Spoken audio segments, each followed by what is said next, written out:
예, 반갑습니다. 예, 오늘은 말씀이 좀 예민한 말씀, 잘 건드리지 않는 말씀, 예, 금기처럼 된 말씀인데, 그래서 지금까지 이렇게, 가려진 그런 말씀이고, 용기를 내지 못하는 말씀 중에 한 가지고 합니다. 예. 그래서 어쨌든 오늘 말씀 좀 보기 전에 일단 결혼과 또 이혼이란 그런 제목으로 말씀을 보는데 우리가 먼저 전후좌우 간의 성도의 교제가 있길 바라는데요. 주 안에서 진심으로 사랑합니다. 우리 서로 인사하시 바랍니다. 주 안에서 진심으로 사랑합니다. 네.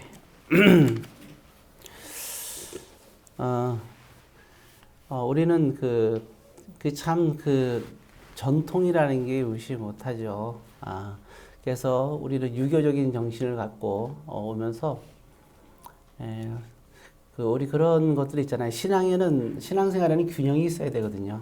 그래서, 기도와 성령이 충만한 그러한 신앙생활이 또 있어야 되고요.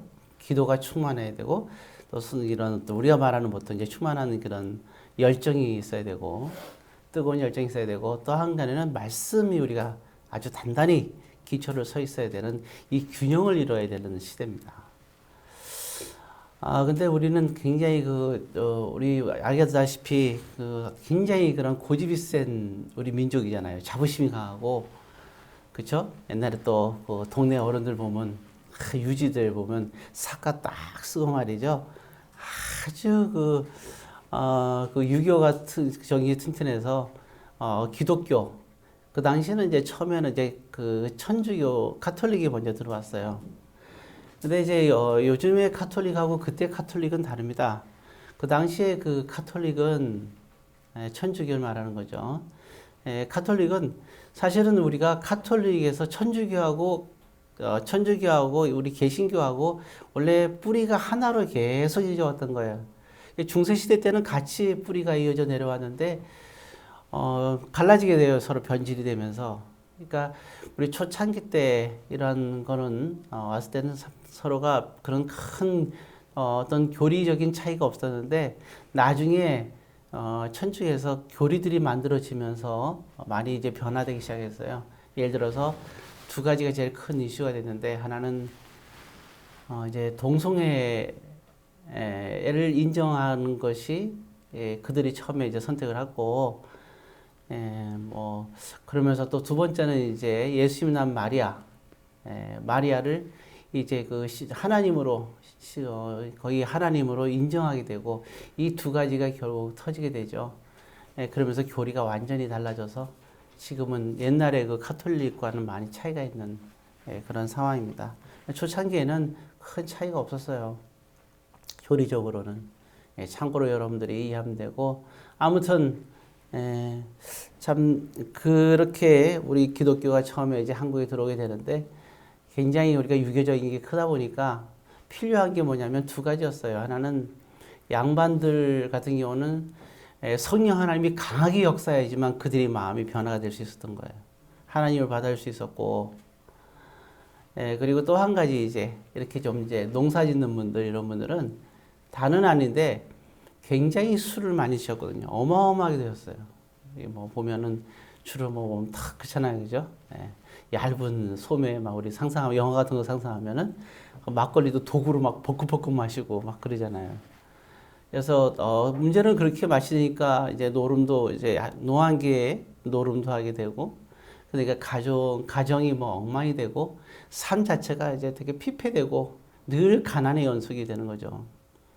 자, 그러다 보니까 그때 강조했던 것이 술을 마시지 못하겠습니다. 네, 처음에 이제 우리 개신교도 마찬가지고요. 벌써 그때가 언제예요? 굉장히 오래됐잖아요, 그죠? 해방하기 전이니까 1910년 전입니다.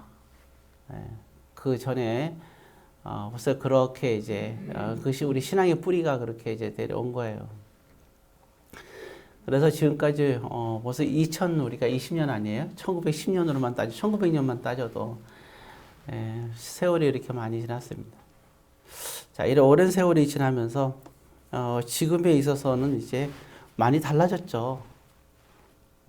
옛날처럼 뭐 이렇게 그렇게 고집 피우는 사람도 없고, 그리고 또 지금 뭐 요즘에 얼마나 가정적이에요. 다 남자나 여자나 좀 술도 이제 규모 있게 마시고 하잖아요. 그렇지만 아직도 이제 그 제의식 속에서 살고 있죠. 그거 같은 것이 두 가지입니다. 그리고 또 우리가 또 결혼에 관한 건데, 결혼도 어때요? 한 번 결혼하면 결혼하자마자 이제 채 1년도 되지 않아서 만약에 남편이 죽었다. 그래도 그 집에 귀신이 돼야 되는 거죠. 요즘은 이제 남녀 평등이 많이 있지만 그 당시에는, 우리 과거에는 굉장히 여자들에게는 평등이 아니라 굉장히 마치 그 집에 무슨 종살이 하듯이 그렇게 살아왔던 시대가 있었잖아요. 그러다 보니까 거기에 대해서 손을 못 댔던 거, 지금도 못 대는 것이 그런 습성이 있었어요. 그러니까 우리가 이혼에 관한 것도 말도 안 되는 얘기였죠. 왜냐하면 그 연료라 그래가지고 끝까지 이렇게 그 집에서 살아야 되는, 그 중에 개 중에서는 또 이렇게 자기 그 며느리를 정말 사랑해서 며느리의 인생을 생각하는 사람들이 있었는데, 그래서 그때 그 다른 남자하고 이제 같이 살게끔 한 게 바로 우리가 잘 아는 보쌈 제도입니다. 그죠? 보쌈을 통해 갖고 이제 사랑하는 남자와 이제 이렇게 살 수 있는, 어쩌면 관습적으로 이렇게 했던 거죠. 참 그런 일들이 있었는데, 오늘날에도 마찬가지입니다. 그래서 그게 그때부터 지금까지 내려온 거예요. 술과 이혼에 관한 거. 오늘날에 술 마시는 사람들은 교회 다니면서 몰래 마시고, 근데 사실 거의 다 마시잖아요. 특히 뭐 젊은 층들은 뭐 거의 100% 마시잖아요. 그래서 이러한 부분에 대해서 그렇지만 자유함을 못 느끼고 더 죄인처럼 하고 하는데, 물론 이제 교회 올 때는 다 냄새 하나도 안 나게 무알콜로 오지만 다 마시고, 주말에 벌써 다 마셨겠죠. 그걸 마치 이제 눈 가리고 아웅식으로 오고, 그리고 오늘날에 얼마나 많은 사람들이 많아요.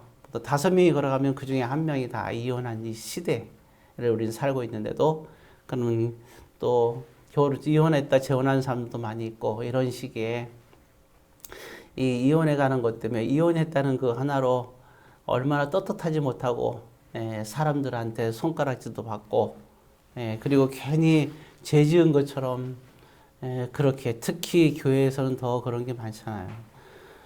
그래서 이제는 그런 걸로 이제 부당한 그런 일을 당하는, 심지어는 이제 그런 그 교회에서의 직분조차도 자격을 주지 않는 오늘날 현실의 세계가 아직까지도 그런 것이 존재하고 있습니다. 이러한 때에 필요하기 때문에 이제는 사실은 성경에서 이 모든 것을 다 다루고 있어요. 그래서 우리가, 여러분, 우리는 개신교라고 합니다. 개신교라는 뜻은 그 당시 이제 천주교에서 이렇게 개신교로 이렇게 갈라지게 되는데, 그 중에서 우리가 주장하는 게 솔라 스크립투라는 게 있어요. 솔라라는 것도 오직이라는 뜻이고, 스크립트라는 성경, 오직 성경으로, 우리는 성경으로 시작하는 거예요. 개신교의 출발은 그렇게 시작되는 거예요. 세 가지 큰 이슈가, 이 두 가지 이슈가 있다 그랬죠. 아까 얘기했던, 그리고 그 중에 또 한 가지가 있어요. 그게 뭐냐면, 만약에 나의 가장 사랑하는 사람이 죽음을 당했는데 신앙생활을 전혀 안 하던 사람인데, 또 한 가지가 뭐랬냐면, 그때 교황이 이제 카톨릭에서 한 게, 너희가 죄를 많이 지은 사람은 돈을 많이 내면 다 천국 간다 그랬어요. 이미 죽었는데도. 근데 그거는 아무리 봐도 성경과는 뭐 거리가 먼 거잖아요. 그 교황의 얘기일 뿐이지. 그래서 거기서 드디어 개신교가 갈라지게 된 겁니다. 그래서 개신교의 정신은 뭐냐면, 루터나 이런 사람들을 통해서 그런 거예요. 언제든지 성경으로 돌아가야 돼요. 개신교는 그때가 출발이고, 그게 끝까지, 예수님 재림할 때까지 우리가 신앙생활 하면서 끝까지 가야 된다는 겁니다. 오늘날 그래서 우리는, 저와 여러분들은 대한예수교회 장로교회가 가장 우리가 뿌리와 전통이 한국에서 있는 거잖아요. 그렇죠? 총신과 사도는 쪽이니까 굉장히 우리는 뿌리가 있어요. 이 뿌리가 있는 교단에서 우리가 살아가고 있습니다. 예, 그 정신을 바라보면 우리가 개신 정신이에요. 개신교 정신. 그게 바로 솔라스크립, 오직 성경으로, 즉 다시 말해서 언제든지 어느 때든지 어떤 문제가 있든지 항상 우리는 성경으로 돌아가자는 거예요. 그 어떤 것도 성경보다 위에 있을 수 없다는 겁니다. 성경만이 우리에게 중요한 거예요. 어린아이가 만약에 성경은 이런 뜻인 것 같은데요? 목사님 하면 만약 목사님 설교는 그게 아니었는데 그렇게 했다. 그러면 그 아이의 말이 맞으면 그 아이의 말씀을 따라가야 되는 거예요. 목사가 한 얘기를 해서 따라가는 게 아니라 그 아이의 말이 정말 성경적이라면 그걸 따라가야 되는 거예요. 이게 우리의 개신교의 정신이에요. 그러니까 여러분들도 목사의 설교를 이렇게 듣고 나서 항상 보게 되면 성령 충만한 가운데 준비해서 하지만 그러나 틀릴 수도 있는 거예요. 그게 이상합니까? 틀릴 수 있다는 게. 틀릴 수 없는 건 성경만 틀릴 수 없는 거예요. 사람이 하는 것은 틀릴 수가 있는 거예요. 오류가 있을 수 있다는 거죠. 그러나 그렇지만 우리는 중요한 건 뭐냐면 늘 성경으로 돌아가야 된다는 거. 늘 항상 이것이 있어야 됩니다. 그래서 있잖아요. 한 점 하나에게라도 우리가 바꾸면 안 되는 거예요. 저 사람은 그러잖아요. 성경 말씀이 참 그럴듯하네. 근데 마지막이 싹 달라요. 위험한 겁니다. 어느 한 부분이라도 우리가 틀려서는 안 되는 거예요. 모든 주님의 말씀대로 우리가 제대로 이해하고 또 우리가 그렇게 살아가야 그게 우리가 담대함이 생기는 거예요. 우리의 담대함은 하나의 말씀을 가지고 살아갈 때 담대함이 있는 거다. 그런 겁니다. 자, 그래서 이제는 이제 술에 관한 얘기와 이혼에 관한 얘기는 이제는 성경적으로 여러분들이 통해서 그리고 결혼에 대한 오해가 있어요. 세상에서 수많은 사람들이 사랑에 대한 얘기를 쓰면서 그리고 또 결혼에 대한 거에서 결혼에 대해서 여러 가지를 이제 이해하고 있습니다. 그러나 결혼에 대한 많은 생각들을 개개인이 다 갖고 있어요. 개개인이 갖고 있는 걸 뭐라고 하겠어요? 좋습니다. 그러나 성경에서 말하는 결혼이 뭔지는 여러분들이 또 알아야 됩니다. 그래서 결혼과 이혼에 관한 정확한 이해를 가지고 여러분들이 기도하면서 그래서 중요한 거고 그리고 특별히 우리가 성례라 그래서 하나님 앞에서 행해져야 될 게 있어요. 예를 들어서 오늘 우리가 이렇게 그 주일 오전 예배를 드리잖아요. 거룩한 주일입니다. 그게 성일이라 이렇게 하면 되겠죠. 그 다음에 또 한 가지 중요한 거는 장례. 믿음 생활 잘 하다가 천국 가는 사람들. 그래서 우리가 장례식이라 그러는데, 그것도 성례예요. 그것도, 교회에서 거룩하게 목회자 중심으로 장례가 이루어져야 되는 겁니다. 그리고 또 한 가지 또 몇 가지 있지만, 결혼도 마찬가지예요, 여러분. 결혼도 그냥 되어지는 게 아니라, 하나님이 맺어준 거라고 얘기를 하고 있거든요. 그래서 결혼도, 그냥 이렇게 헤어지는 게 아니라 성례예요, 성례. 그래서 여러분 결혼식은 오늘날에 많은 사람들이 편의하게끔 아니면 뭐 작게든 크게든 이렇게 하는데 그게 중요한 게 아니에요. 가장 중요한 것은 화려한 게 중요한 게 아니라 결혼이 중요한 거잖아요, 시기. 그래서 정말 성례로 그리고 하나님의 성전에서 그리고 또한 주의 종을 통해서 결혼식을 대충 하는 게 아니라 온전하게 이렇게 하는 그런 것을 해야 되는 거예요. 그게 성례이기 때문에 그런 거예요. 장례나 성례나 또 세례도 마찬가지죠.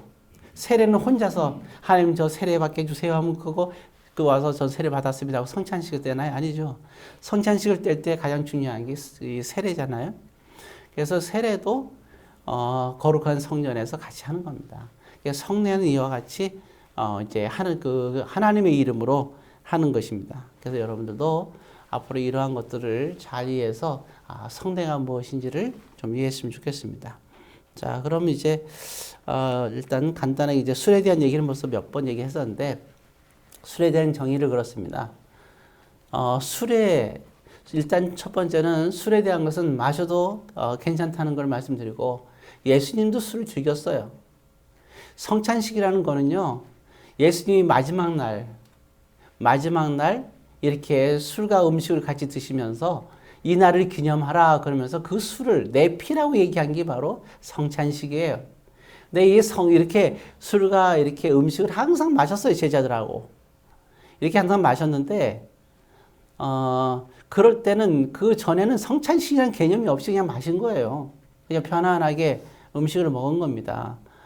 예. 그리고 우리가 제사를 지낼 때도 꼭 술이 필요했어요. 그 중에서 특별히 또 뭐가 있냐? 그 술 중에서도 곡주가 있어요, 곡주. 곡식으로 만든 거. 그래서 그 중에 곡주가 두 가지가 있었어요. 이스라엘은 제사를 때. 하나는 뭐예요? 포도로 만든 포도주가 있었고요. 또 한 가지는 밀로 만든 곡주가 있어요. 우리나라로 말하면 무슨 이냐면은 막걸리죠. 하나님께 제사 드릴 때 쓴 것이 바로 그 막걸리와 같은 곡주를 갖고 사용했습니다. 예. 그래서 제사에도 그렇고, 그리고 여러분도 알겠지만 그 노아가 이제 이렇게 다 끝나고, 예, 이렇게 아시까에서 이게 창세기 9장에 보게 되면 이제 거기서 아주 편안하게 무지막지하게 술을 마시는 걸 알 수 있어요. 근데 문제는 술 마시는 게 괜찮은데 실수를 했잖아요. 그래서 성경에서 어떻게 하고 있느냐? 술을 마시거나 허락하되 두 가지를 얘기합니다. 주의사항. 술을 마시되 이게 범죄에 해당되는 게 뭐냐면 술을 취하면 안 돼요. 술을 취할 정도로 마시면 안 된다. 여러분들은 마시지 말라는 얘기는 하지 않겠고 술을 취하지 마십시오. 예, 그리고 근데 성전에서 예배 드릴 때는 술 취해서 들어오면 안 됩니다. 그리고 술 냄새를 풍기면서 있으면 안 돼요. 그거는 예배 전에 다 이렇게 냄새는 제거하고 이렇게 들어오셔야 됩니다. 눈이 뻘게 가지고 술 냄새 푹 나면서 이게 앉아있으면 곤란한 거예요. 예, 두 번째는 뭐냐면 술에 대한 거는 입 막히면 안 돼요. 술을 지나치게 즐기는 건 곤란한 겁니다. 예, 이건 되게 심각한 부분이 있어요. 예, 그래서 이제 여러분들이 마치 술을 음식과 같이 생각하면 될 것 같아요. 예, 근데 보면 사람만 만나면 그저 술만 마시는 거. 예, 그건 이제 입 막히기 쉬운 그런 사람들이 이제 알코올 중독 같은 사람들이죠. 네, 술에 대한 정리는 이 정도로 간략하게 하고요. 그 다음에 이제 결혼과 이혼에 가는 겁니다. 우리는 결혼에 대해서 되게 오해하는 부분이 있어요. 나는 아니다. 먼저 정리를 이렇게 내리죠. 사랑과 결혼은 다른 겁니다. 사랑하는 것이 성경의 성례는 아니에요. 사랑하는데 하나님 앞에서 자 우리 사랑합시다 하면서 목사님 우리 사랑하게끔 지금 뭔가 좀 예식이나 기도를 해주세요. 우리 사랑 시작하게요. 예, 그거는 아닙니다. 예, 사랑이야 각자 다 잘해야죠. 사랑은 그렇지 않아요. 근데 결혼은 별개의 문제예요. 자 그러면 예, 결혼은 우리가 결혼이 뭔지 또 왜 하게 되는지 이제 그렇게 보게 되는데 먼저 일단 결혼에 대해서 보면 이런 사람들 있죠. 우리 이렇게 보게 되면 이게 고자란 표현을 쓰는데 이 세상에는 결혼을 해야 될 사람과 하지 않을 사람이 있고 하지 말아야 될 사람이 있어요. 자, 그래서 우리가 보통 고자란 말을 쓰잖아요. 고자라는 것은 결혼할 수 없는 사람을 고자라고 그럽니다. 그럼 이 고자에는 어떤 사람이 있느냐? 고자는요, 세 가지가 있는데, 첫 번째는 태어났는데 고자로 태어난 사람이 있어요. 결혼할 수 없이 태어난 사람이 있어요. 그분이 바로 누구냐면 예수님입니다. 예수님은 사람으로 오셨지만 하늘로부터 온 고자예요. 예수님은 결혼하지 않으십니다. 근데 요즘에 지난번에 뭐 다빈치가 무슨 영화가 나왔죠? 거기 보게 되면 뭐가 나오냐면 예수님이 세상에 와서 마리아하고 결혼했는데 아이를 낳았다. 그래서 그 아이는 사생아처럼 태어났다 이렇게 얘기를 하고 있어요. 근데 실제로 보게 되면 그 당시 예수님 시대에 비슷한 시기에 어떤 사람이 이제 글을 썼어요. 그 글을 썼는데 거기에 보면 그 얘기가 나옵니다. 실제로. 그러니까 이제 그걸 가지고 마치 그러니까 지금 보게 되면 마치 그러니까 적그리스도죠. 안티. 우리 여러분들 알게 그잖아요. 숫자로 999를 매기는 사람들이 있어요.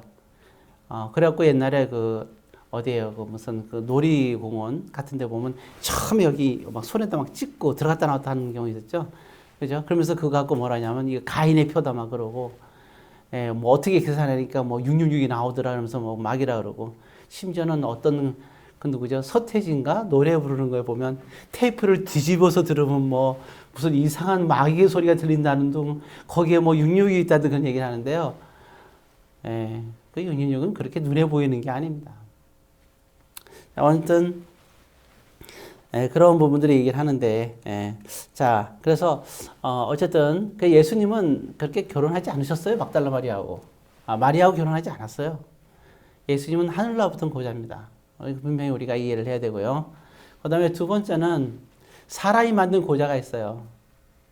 조선시대나 이럴 때 보게 되면 내시가 있었는데요. 내시는 계급이 굉장히 많이, 그러니까 내가 상민으로 태어났어요. 그때는 부모가 물려받은 그러한 그 계급이 올라가지 못하잖아요. 그러나 내시가 되는 순간 자기가 원할 때도 있고 부모가 원해서 내시로 만들어요. 만들면은 계급이 어마어마한 데까지 올라갈 수 있어요. 그래서 신분 때문에 내시가 되는 사람들이 있어요. 이런 사람들, 이런 이제 그러니까 자기가 이렇게 만든 고자가 있고 세 번째 고자를 말하는 거예요. 사도 바울은 고린도전서 7장에서 얘기하고 있죠. 그거는 어디에 있냐면은 천국을 위한 고자가 있다고 했습니다. 천국을 위한 고자, 하나님 나라를 위한 고자, 하나님 나라를 위해서 자기가 결혼하지 않고 사는 사람들. 그 사람들이 어떤 사람이냐? 그런 사람들이 이제 사도 바울 같은 존재. 그래서 고린도서 7장에 8절하고 38절에 보게 되면 그런 얘기를 하고 있어요. 그래서 우리가 세상에는 이와 같이 그래서 결혼에 대한 정의는 우리가 흔히 얘기할 때 창세기 보면 이제 아담과 하와를 지으시면서 그러면서 이제 같이 짝을 이루게 하셨잖아요. 그러니까 마치 성경에서는 하나님의 뜻은 결혼하는 것이 하나님의 뜻이라고 생각하고 많은 사람들이 얘기하는데 사도 바울은 그렇게 얘기하고 있지는 않습니다. 이 세상에 태어나는 사람들 중에서 결혼할 사람과 결혼하지 않을 사람 그거는 이제 두 가지 다 하나님께서 인정하는 일이라는 거예요. 근데 오히려 고린도서 7장에 우리가 보고 있는데 8절에 보면 이렇게 나와 있어요. 자, 7장 8절을 우리가 다 같이 읽습니다. 내가 결혼하지 아니한 자들과 가부들에게 이르노니 나와 같이 그냥 지내는 것이 좋으니라. 그 다음에 38절입니다. 자, 7장 38절 같이 읽습니다. 그러므로 결혼한 자도 잘하거니와 결혼하지 아니한 자는 더 잘하는 것이니라. 여러분 우리가 오늘날 믿는 사람들이 실수하는 부분들이 많이 있어요. 정말 자녀의 행복을 위한 거라고 얘기를 하고 하나님을 위한 행복인데 여러분 여기 성경에 보면 그래요. 성경적으로는 결혼하는 것도 잘하는 것이고 결혼하지 않는 것도 잘하는 거예요. 근데 오늘날의 많은 사람들은 어떻게 생각하죠? 결혼하는 것이 잘하는 거라고 얘기를 하고 있어요. 그래서 정말 결혼은 또 뭐예요? 이게 하나님께서 맺어주는 거라 그랬잖아요. 그럼 맺어줄 때까지 기다려야 되죠.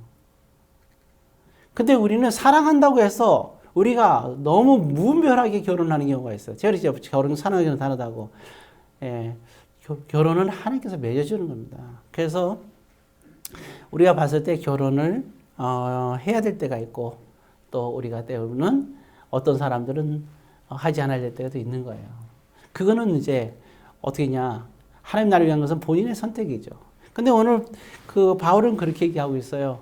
우리가 혼자 살고 솔로라 하잖아요. 그죠? 혼자 사는 것도 유익하지만 더 나은 것은 이렇게 결혼한 것도 유익하지만 그렇지만 혼자서 하나님 나라를 위해서 조건이 있어요. 하나님 나라를 위해서 그냥 살아가는 사람이라면 솔로 사람이라면 그 사람들은 더욱더 유익하다 그러죠. 우리가 잘 아는 그 지구촌 교회를 아실 거예요. 그 교회가 굉장히 크게 성장을 했어요.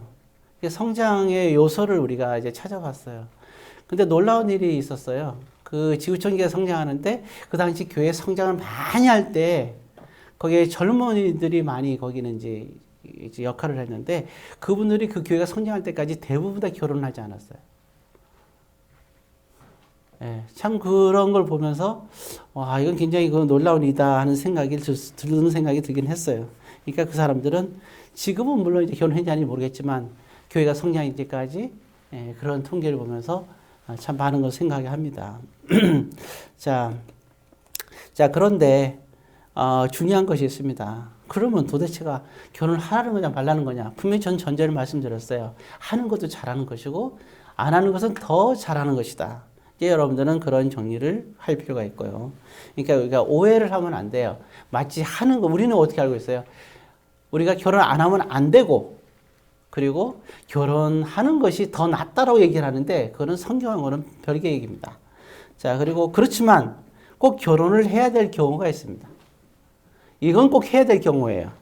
자, 그럼 뭘까요? 7장 9절입니다. 자, 7장 9절 같이 읽습니다. 만일 절제할 수 없거든 결혼하라. 정욕이 불같이 타는 것보다 결혼하는 것이 나으니라. 예, 이것은 우리가 인간의 본능이 있습니다. 하나님이 우리 인간을 만들 때는 본능을 주셨어요. 자, 우리가 밥을 먹을 때 뭐가 있어요? 이거 갖다 안 먹으면 안 되잖아요. 예. 근데 우리가 거식증이라는 것은 식욕이 없어진 걸 거식증이라고 그러죠. 굉장히 정말 위험한 겁니다. 위험한 거예요. 그래서 거식증이 들을 정도로 날씬해지게 되면 이 사람은 굉장히 참 몸의 건강이 상당히 안 좋은 거죠. 예.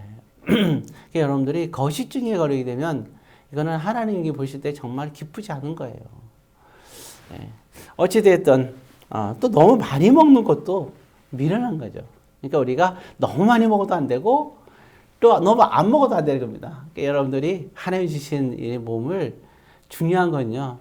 오히려 그런 것 같아요. 날씬한 사람도 좀 예쁘지만 건강한 사람이 더 예쁘지 않겠어요?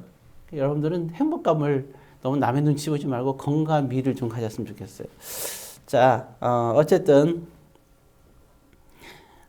오늘 보면 그 얘기 하나 말했죠. 우리 본능에서 식욕이 있다 그랬죠. 또 두 번째 뭐예요? 성욕입니다.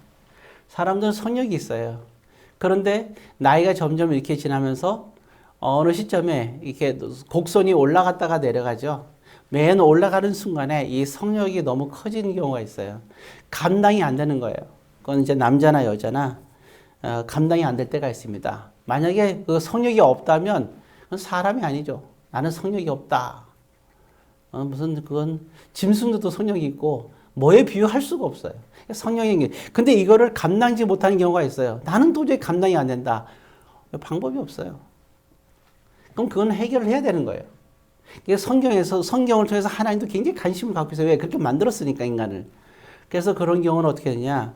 만약에 이것을 그냥 그대로 내버려 두게 되면 성욕을 해결해야 되니까 이 성욕 때문에 수많은 남자를 만나야 되고 수많은 여자를 만나야 되는 거예요. 네. 그렇게 사는 사람이 뭡니까? 우리 흔히 보면 되었잖아요. 개들이 그렇게 살죠. 개들 풀어놓으면 이게 저게 다 만나잖아요.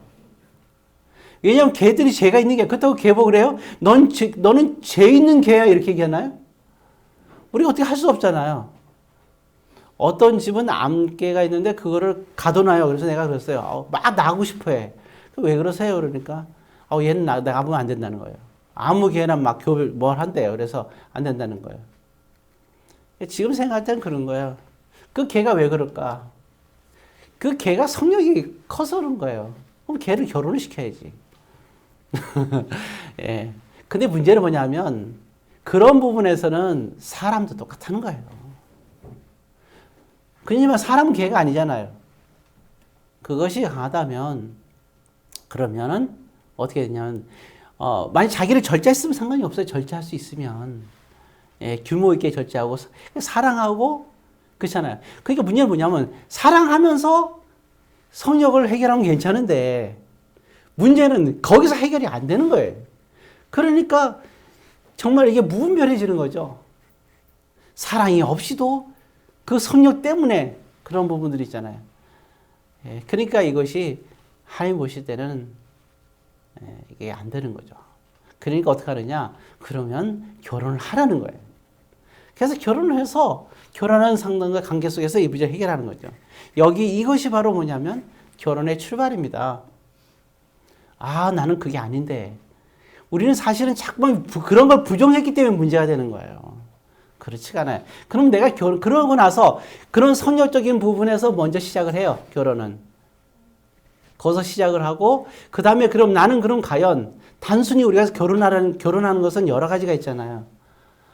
그러면 이제 결혼할 때 조건을 이렇게 보게 된 거죠. 그러니까 제일 먼저 우리 생각할 때 조건이 먼저고 성욕이 나중으로 생각하는데 그게 아니에요. 결혼은 성경적으로 보면 성욕적인 게 먼저가 돼야 되고 그다음에 두 번째는 우리가 그런 모든 것을 맞춰야 되는 거죠. 그래서 제일 먼저 보는 게 요즘 그잖아요. 보면 뭐 과거부터 뭐가 맞아요. 궁합이 맞아야 된다 그러잖아요. 그게 나온 이유가 되게 보면 성경적이에요. 자, 그래서 일단 결혼을 허락한 이유, 그리고 결혼하는 이유가 오늘 나와 있습니다. 그래서 그런 일이 되기 때문에 근데 사실은 보게 되면 이혼하는 경우 대부분이 70%가 이 성에 관한 것 때문에 사실은 헤어지는 것이 많이 있다 하는 이제 통계가 나와 있는데 저는 거기로 성경적으로 볼 때도 굉장히 타당한 거라고 생각을 해요. 조건을 보고 결혼하다 보니까 많은 문제가 생기는 건 당연하죠. 자, 그리고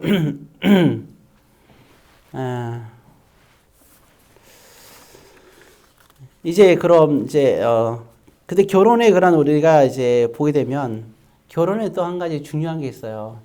그래서 이혼이란 거는 뭐냐면 이혼이라고 했을 때는 결혼이란 것을 알아야 이혼이 뭔지를 아는 거예요. 자, 그럼 생각을 해보세요.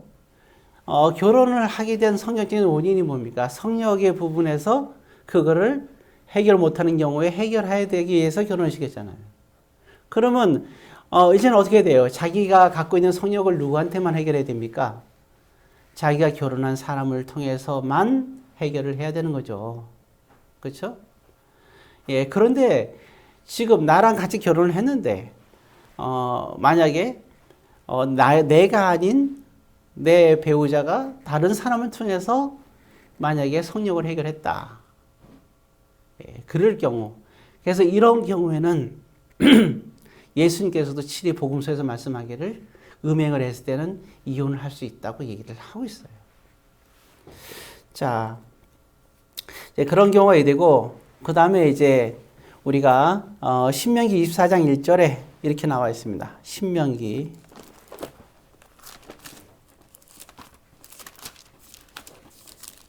24장 1절입니다. 신명기 24장 1절. 자, 299페이지. 자, 읽겠습니다. 같이. 사람이 아내를 맞아요 데려온 후에 그이가 수치되는 일이 있음을 발견하고 그를 기뻐하지 않으면 이혼 증서를 써서 그의 손에 주고 그를 자기 집에서 내보낼 것이요. 여기 보면 수치스러운 일이라고 했습니다. 이거는 서로 부부간에 마찬가지예요. 수치스러운 일이라고 표현하고 있어요. 근데 이거를 이용해서 함부로 이혼 증서를 막 줘가지고 굉장히 특히 이혼을 하게 되면 여자들은 이 당시 유대 사회에서는 이혼을 할 수가 없어요. 왜냐하면 여자들에게는 재산 자체를 아예 주지 않았어요. 농사질 때. 땅을 한 털도 주지 않아요. 룻기서에 보게 되면 나오미와 룻이 이제 고향으로 돌아가는, 모압에 살다가 고향으로 돌아가는데 거기에 보면 아들들도 다 죽었죠. 남편도 다 죽었단 말이에요. 나오미가. 그러니까 여자에게는 그 내려오는 재산이 다 없어진 거예요. 그러니까 빌어먹어서 사는 거예요. 그래서 이스라엘은 이혼을 당하게 되면 재산이 없어요. 대한민국은 좋은 나라예요. 이혼해도 재산이 주어지잖아요.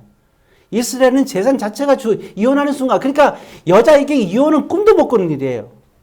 근데 남자들이 여자들을 이혼을 시켜서 버려버리는 거예요. 그럼 여자는 버려갖고 뭐가 돼요? 하루아침에 노숙자가 돼버리는 거예요.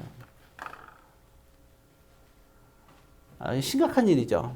그래서 성경에 대부분에서 버리는 거는 남자 쪽에서 버리기 때문에 이렇게 나와 있는 거예요.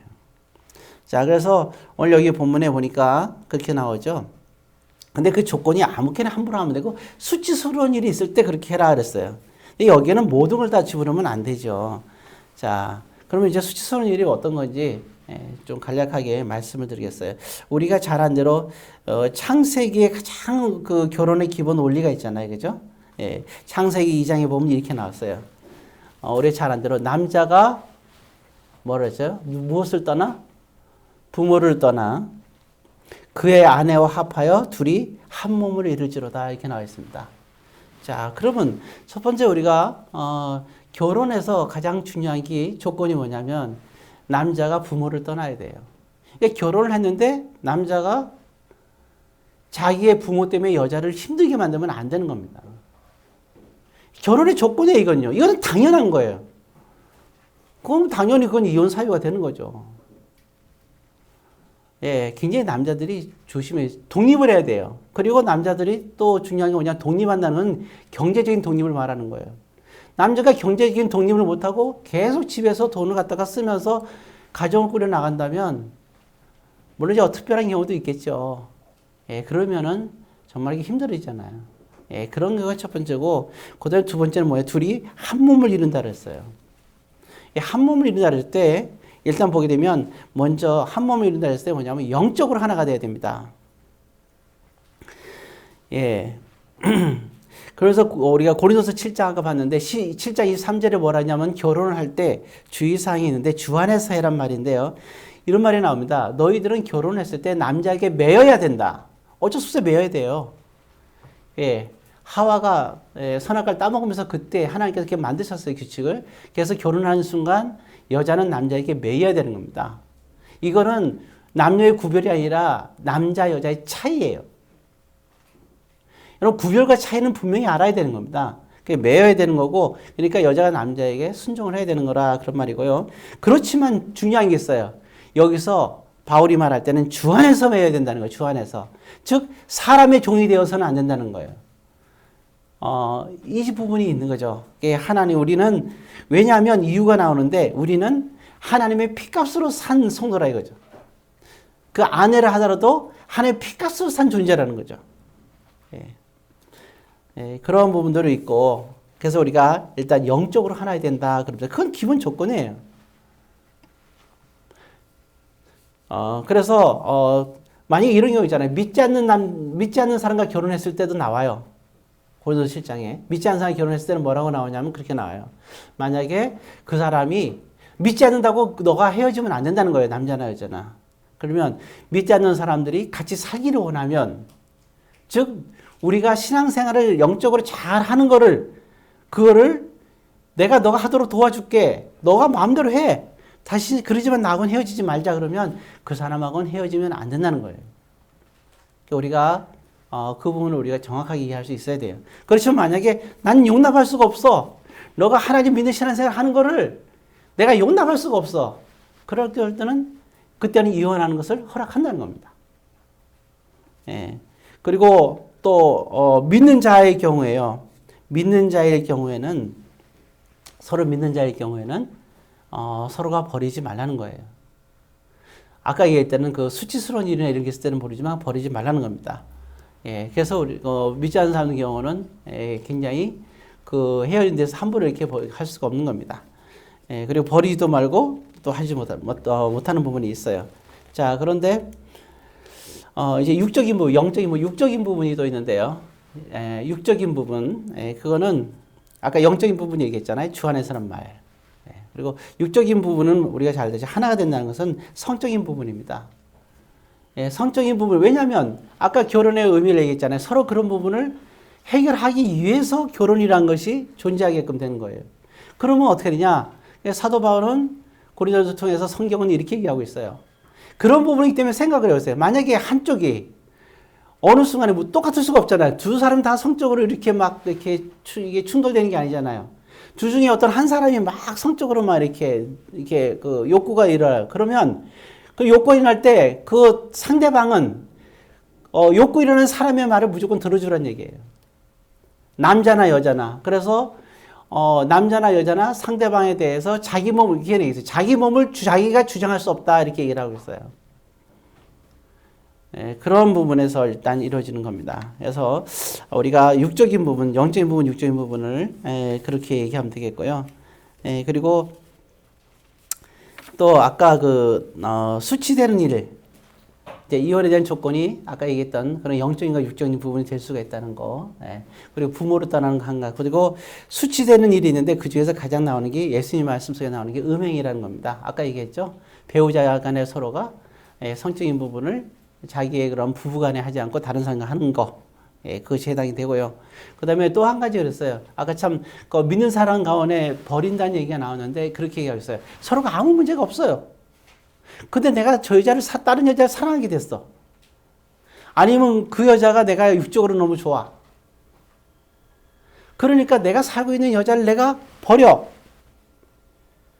그렇게 버리게 돼요. 버리고 내가 다른 여자나 다른 남자나 여자나 살아.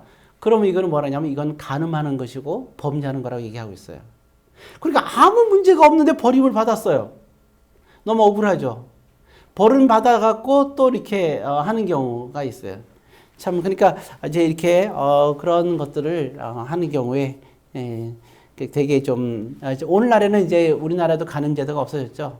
없어졌긴 했지만 그러나 아무 문제가 없는데 이렇게 그렇게 배우자를 버리게 되면 그는 굉장히 하나님 앞에서 범죄하는 거다 하는 것을 우리가 생각할 수 있어야 됩니다. 그래서 이와 같이 상대방이 음행을 저질을 경우에 그럴 때도 이혼하는 것을 성경적으로도 허락했다 하는 겁니다.